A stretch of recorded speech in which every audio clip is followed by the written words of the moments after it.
욥이 자신을 의인으로 여김으로 그 세 사람이 말을 그치니 람 종족 부스 사람 바라겔의 아들 엘리후가 화를 내니 그가 욥에게 화를 내면 욥이 하나님보다 자기가 의롭다 하며 또 세 친구에게 화를 내면 그들이 능히 대답하지 못하면서도 욥을 정죄함이라. 엘리후는 그들의 나이가 자기보다 여러 해 위임으로 욥에게 말하기를 참고 있다가 세 사람의 입에 대답이 없음을 보고 화를 내니라. 부스 사람 바라겔의 아들 엘리후가 대답하여 이르되 나는 연소하고 당신들은 연로함으로 뒷전에서 나의 의견을 감히 내놓지 못하였노라. 내가 말하기를 나이가 많은 자가 말할 것이요 연륜이 많은 자가 지혜를 가르칠 것이라 하였노라. 그러나 사람의 속에는 영이 있고 전능자의 숨결이 사람에게 깨달음을 주시나니 어른이라고 지혜롭거나 노인이라고 정의를 깨닫는 것이 아니니라. 그러므로 내가 말하노니 내 말을 들으라. 나도 내 의견을 말하리라. 아멘.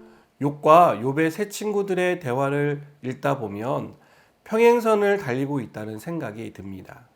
그것은 양쪽 다 지혜와 지식의 경험에 한계를 드러내고 있기 때문일 것입니다.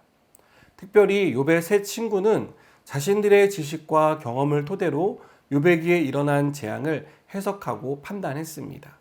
그러다 보니 욥의 고난을 이해하지 못했습니다. 그들은 욥을 죄인 취급했고 죄의 결과로 일어난 고난의 자리에서 회개하고 돌이킬 것을 종용했습니다. 자기 경험과 생각의 범위 밖에서 어떤 일이 일어나면 겸손한 자세로 그 이유를 찾아야 하는데 욥의 친구들은 그렇게 하지 않았습니다. 그들은 이해할 수 없는 일을 다 이해하고 있는 사람처럼 말하고 있었습니다. 이런 친구들의 공격에 욥은 어떻게 대응합니까? 그는 자신은 죄인이 아니다라고 강력하게 항의합니다. 자신은 무죄하고 자신은 의롭다라고 그는 말하고 있었습니다. 욥의 지식과 지혜는 새 친구들보다 앞서 있었습니다. 그래서 욥은 의인에게도 재앙이 임할 수 있다라고 말했습니다. 하지만 욥은 자신의 무죄를 주장하면서 자신은 의롭다라는 것을 드러냈습니다. 욥과 세 친구들의 치열한 논쟁이 잦아들자 옆에서 이 광경을 지켜보던 엘리후가 말하기 시작합니다. 엘리후는 네 사람보다 나이가 어렸습니다. 그러나 욥에게 일어난 재앙을 바라보는 시선은 남달랐다는 것을 알 수 있습니다.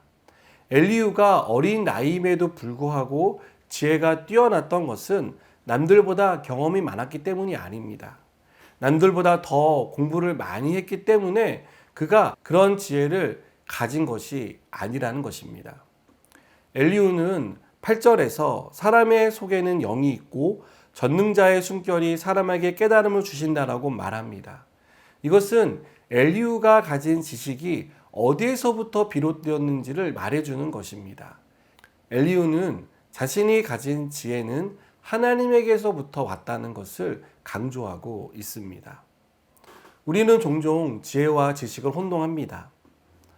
지식은 경험과 학식을 쌓아내서 나오지만 지혜는 하늘로부터 오는 것임을 기억해야 합니다.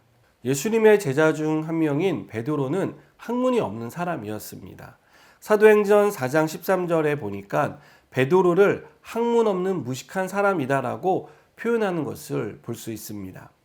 그러나 이런 베드로가 복음을 전할 때 많은 사람들이 그가 하는 말에 놀랍니다.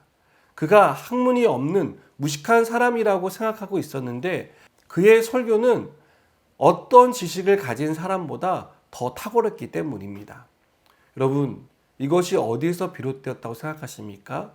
하나님이 지혜를 주셨기 때문에 베드로가 그런 말을 할 수 있었던 것입니다. 여러분, 지혜는 하나님에게서부터 옵니다. 우리가 세상을 살아가기 위해서 필요한 것이 많이 있겠지만 저는 이 세상을 살아가는 지혜가 가장 필요하다라고 생각합니다.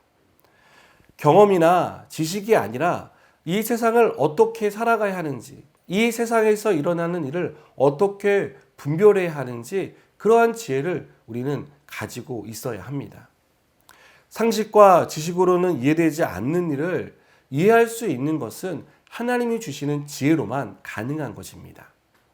엘리후에게는 이러한 하나님이 주신 지혜가 있었습니다. 다음 주 월요일부터 계속해서 살펴보겠지만 엘리후는 하나님이 주신 지혜로 욥에게 그리고 욥의 친구들이 한 말들에 대해서 반박을 하고 하나님의 크신 뜻이 무엇인지를 밝혀주고 있습니다. 사랑하는 여러분, 우리가 세상을 살아가는데 필요한 것은 엘리후가 소유한 그러한 지혜입니다. 하늘로부터 오는 지혜, 하나님께서 주신 그 지혜로 우리는 이 세상에 험난한 삶을 헤쳐나갈 수 있습니다. 하나님이 지혜를 주셔야 바른 방향으로 갈 수 있고요. 하나님이 지혜를 주셔야 내가 어디에 서 있고 앞으로 어떻게 살아야 하는지에 대해서 알 수 있습니다. 하나님께서 지혜의 영을 부어주셔서 하나님의 뜻을 깨닫고 세상을 이기는 믿음으로 살아가게 되는 저 여러분이 되기를 주님의 이름으로 축복합니다. 기도하시겠습니다. 하나님, 하나님이 주시는 지혜로 이 세상을 살아갈 수 있도록 은혜 베풀어 주시옵소서. 그 지혜로 우리에게 일어난 일들을 해석할 수 있게 하시고 또 하나님의 뜻을 분별할 수 있는 은혜를 베풀어 주시옵소서. 예수님의 이름으로 기도드립니다. 아멘.